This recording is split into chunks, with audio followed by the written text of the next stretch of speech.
Oh, you're fine. It's not on. I hear that.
My name is Dave Berlin, and I'm the state coordinator with Global Entrepreneurship Week, and I'm here at the roof of the incredible Ahern Hotel, one of our partners this year, and I'm very excited to see so many of the entrepreneurial groups and business owners come together. And the reason why I got involved with Global Entrepreneurship Week is it helps me further my mission to connect the people of our city so together we can show the world who we really are.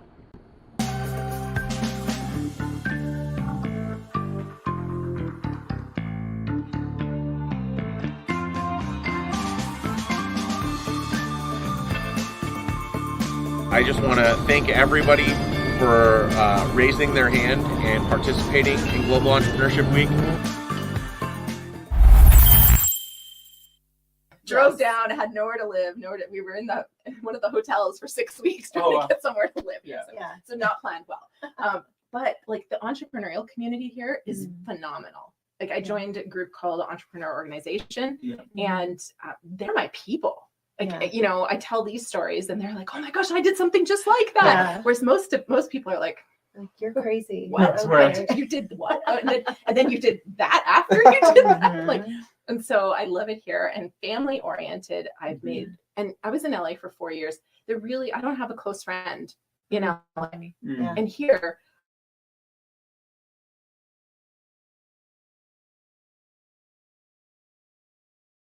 I've been here 2.5 years. I see somebody I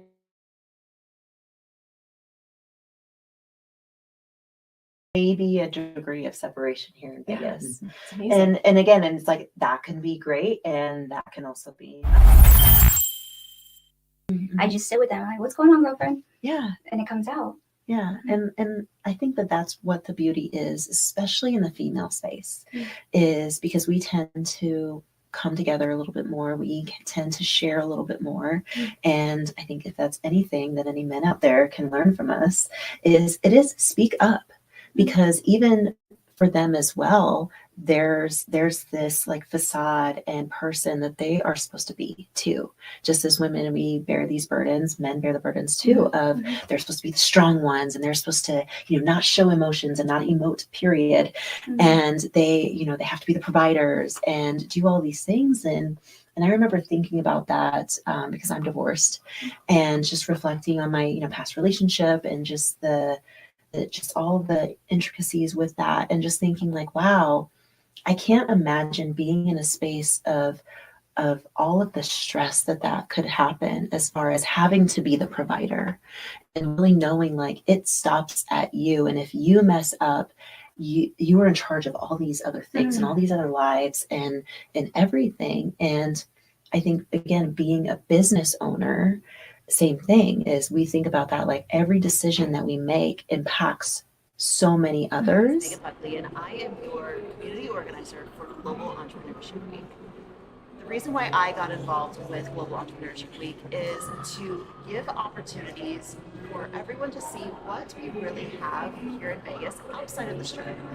We are a big small town, and we are a thriving business community, and there is just so much to offer here, whether you are a new business going to come to start, or you want to just get out there and connect with more of the community outside of what it is specifically that you do. I mean, Alex Hormozy too, even said, like, I'm trying to remember perfectly, so I'm not probably going to butcher it, but he hired someone and he was like, hey, I want to make this brand happen. And what do you do? He just was like, okay, we're going to pay this. I'm committed to it for 12 years, I think he was. So something like that. He was committed to it for a long time. He wasn't just thinking about instant results. He committed for a long time. That's a great point, right? Because I think, we're seeing Alex Hormozy really starting to dominate in the, marketing space and entrepreneurial space as a thought leader. And he did that event that had maybe like 155,000 people live, right? So it was a great demonstration of everything. But we're kind of seeing that, after the, 5, 10 plus years he's put into his business and into consecration. And it's interesting, that he made that comment, right? Because I think the juxtaposition of that is the small business owner who makes the commitment for like 3 months and then quits after 1 month.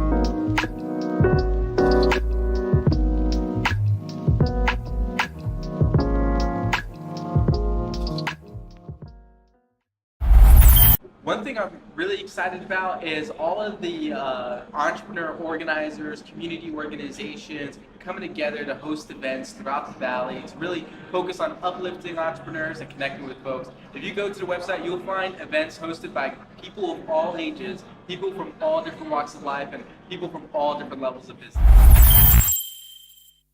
So find your niche, I think, is the main suggestion I will say, and think that everything can be a tourism attraction.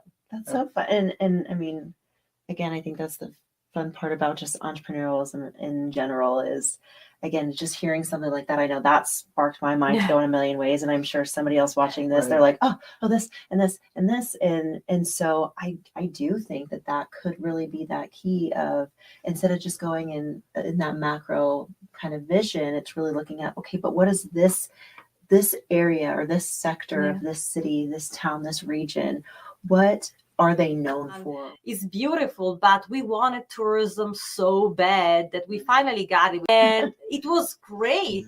But I remember, so the same people who were crying 20 years ago saying we don't have any tourists, we are so beautiful. So the same people who were crying 20 years ago, we don't have any tourists, we are so beautiful, how is it possible? Today are the same people who are like, they cannot even open their door of their houses because they cannot physically. Like I had a friend writing on Facebook, one Sunday he could not physically leave his house because for the crowd outside of his.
One piece of advice to entrepreneurs, not just here in Las Vegas, but around the world, if you're looking at getting involved with Global Entrepreneurship Week, just show up. Show up, You don't have to host an event. You don't have to create this whole crazy thing. It could be just as simple as showing up and supporting other people, sharing those events. If you see something, let people know what's going on.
we intersect in some way or another, even those of us who don't know each other quite that well yet. Thank you for sharing. Right. So, also very involved in the veteran community, and we have a lot of veterans on this panel right now. But for those business owners who might not be veterans, how do you suggest that they reach out to the veteran community to support? Absolutely. Before I answer that question, I do want to add to what said Lieutenant Governor on licensing on these obstacles. They may be true to the veteran and military spouse entrepreneurs, but they're true to every small business, minority-owned businesses. The list goes on.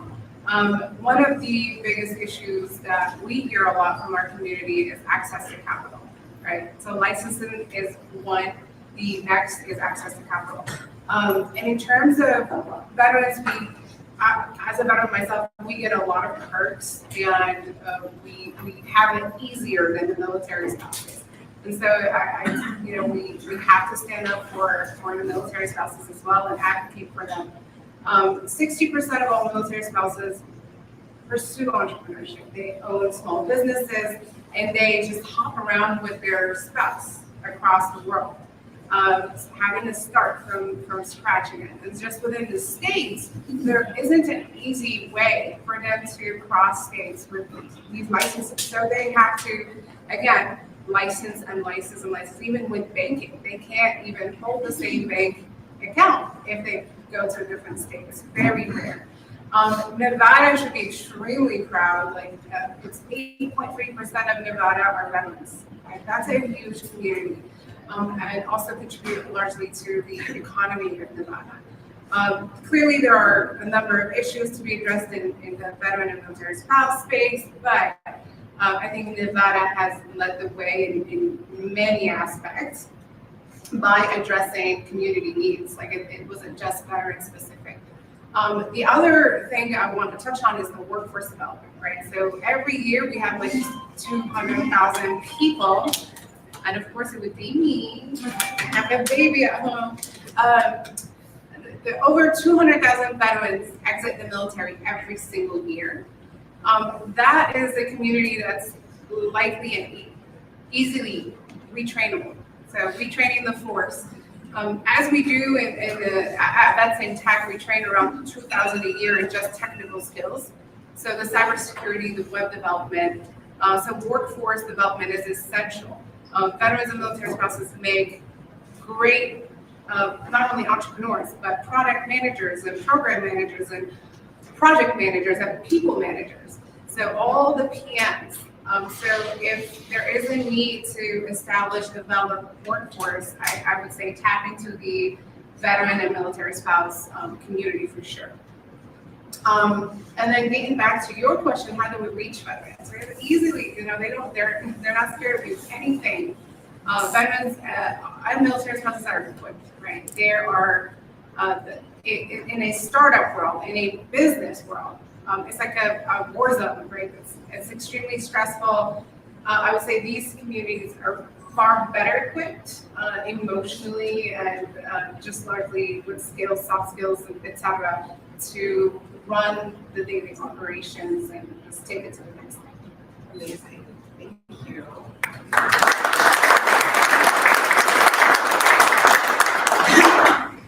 So you have a really unique background.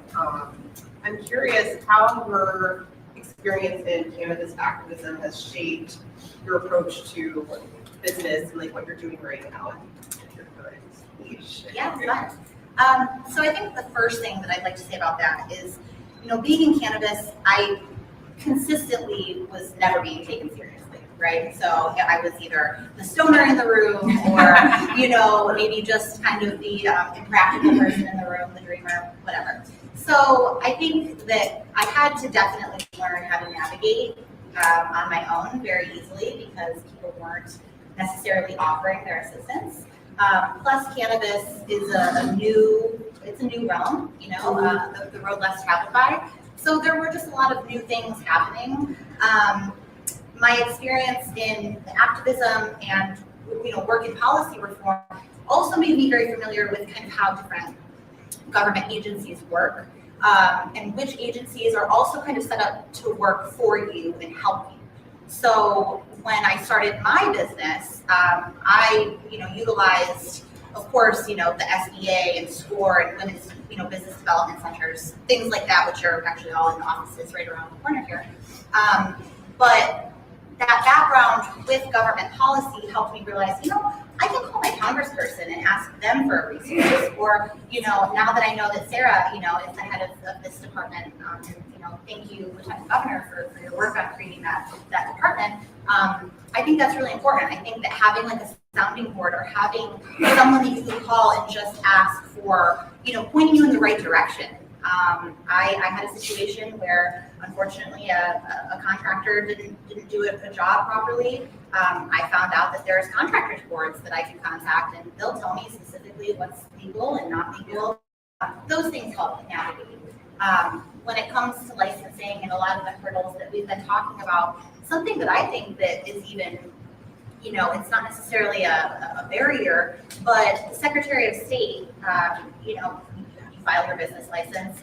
If you're 1 day late or 364 days late, it's the same $250 late fee.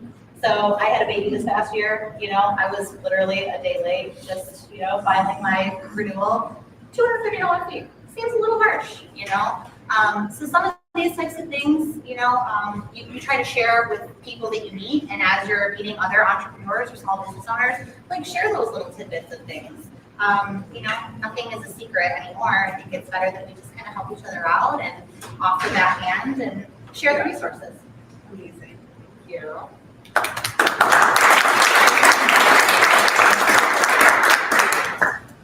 right, your turn.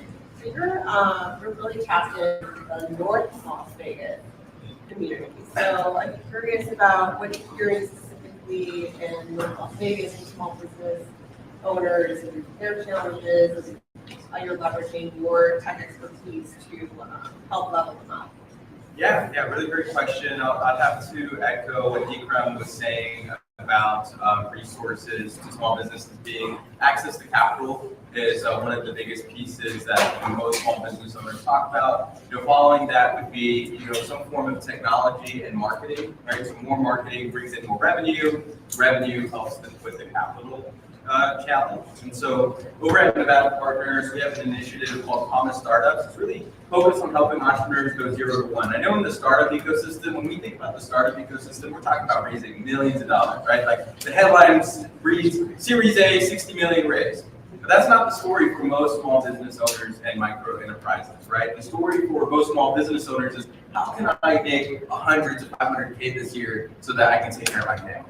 And so that's really what we focus on over at Nevada Partners through our incubator. We have a program called the Tourism Business Igniter, which was brought to us through UNLV. And so we're really grateful for UNLV's partnership. And the way that Igniter works is we essentially match small business owners to either UNLV professors or other members in our community, including the Office of Small Business Advocacy. We've sent a couple of folks our way. The Urban Chamber, the SBDC, Access CDFI is an organization that specializes in helping small business owners, especially for marginalized groups, get access to capital.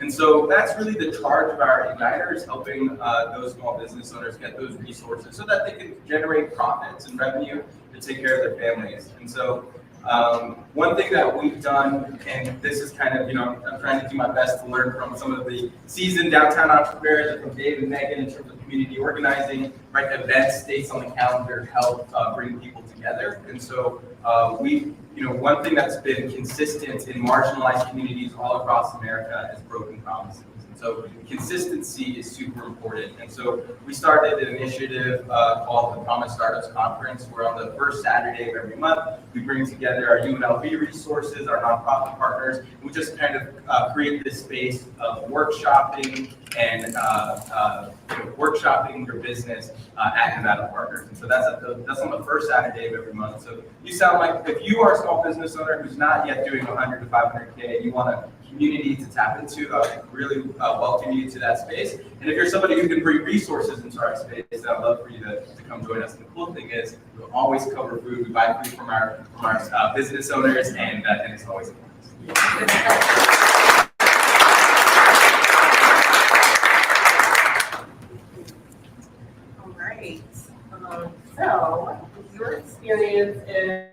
promotions and marketing, I'm curious what marketing strategies, this is always like a hot question. Do you recommend small businesses leverage right now that are also affordable?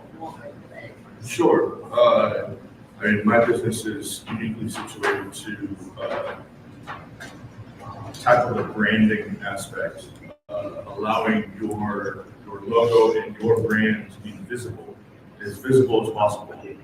They say psychologically, I think it's like 11 touch points for somebody to see your brand before it starts to resonate in their brain, which also builds a foundation of trust so that, you know, when you pick up the phone and call somebody, they've already seen that logo, but you know, you're not just somebody that is just, you know, cold calling, you know, something that they've never heard of. It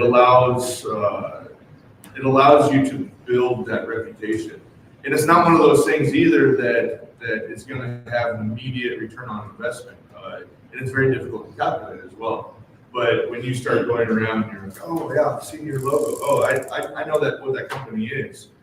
You start to build that reputation of trust, and which is kind of crazy too, because there's so much noise out there. There's so many different pieces of information. Like, you could walk past a wall that's full of posters that's got information all over it and not see a single thing because, you know, there's so much noise. So utilizing the right strategies for who you're trying to reach, knowing who your customer is, and then developing techniques and strategies to target those individuals, those crime clients is going to be the most advantageous for your business.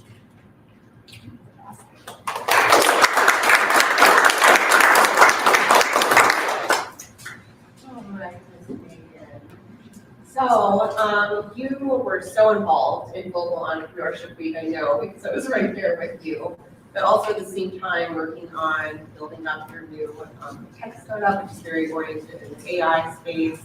So how do you recommend small businesses kind of look at this intersection of tech and community building, like based off your experience? Yeah, no, good question. So a lot of it is, there's so many conversations going on in this space, especially in the context of AI. And so AI public facing is a newer thing, and it's more in that generative space. Whereas my company specifically is working it's more how it was designed and how it's already been deployed, it's intuitive.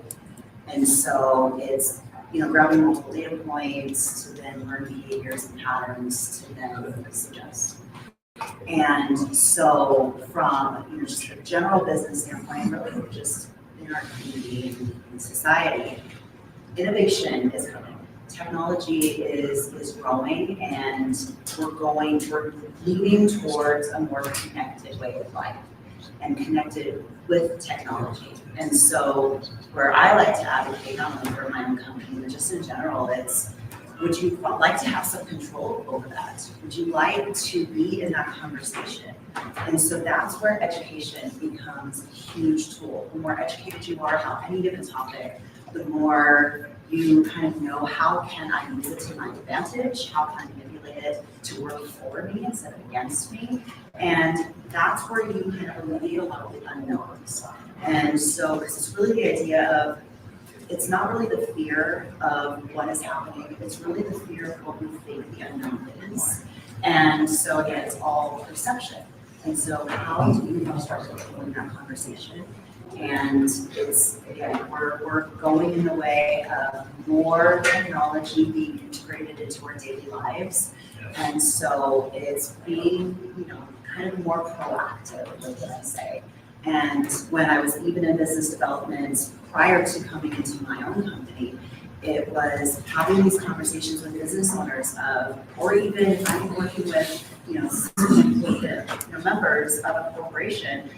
That's how you quickly get booted out, because you have these younger executives coming in that are innovative, that are wanting to try new things, that are a little bit more daring with implementing. And so again, that's where the power is in educating yourself, building up some awareness and knowledge around technology and how you can use it for your job. Fabulous.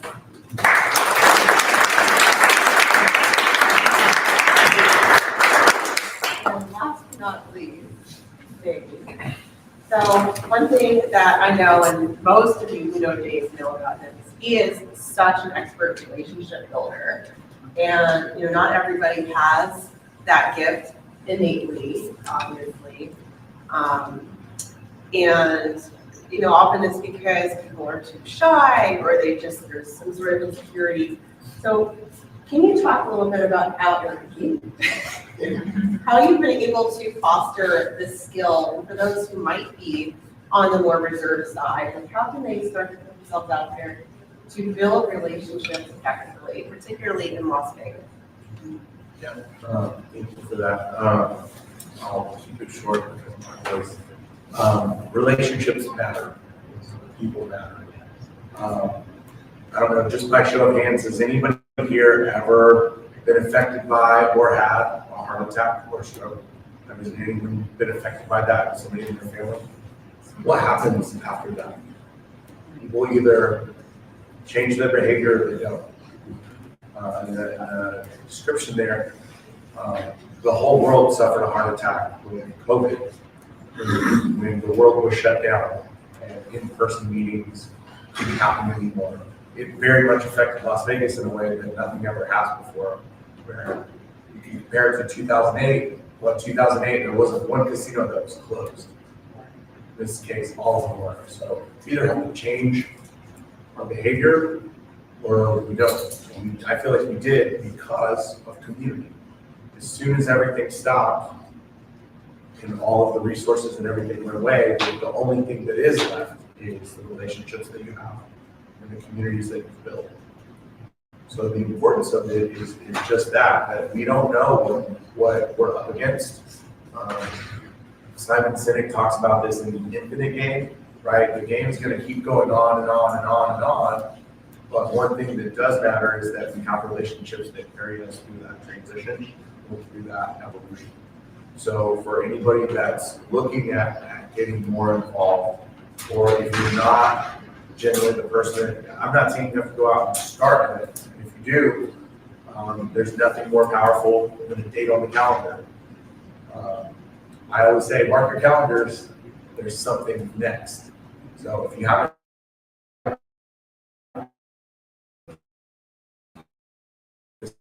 in your calendar,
I mean, so you can decide on your own on that. So, but that's only for that period. So the rest of the time, I'm the chair of the Nevada Tourism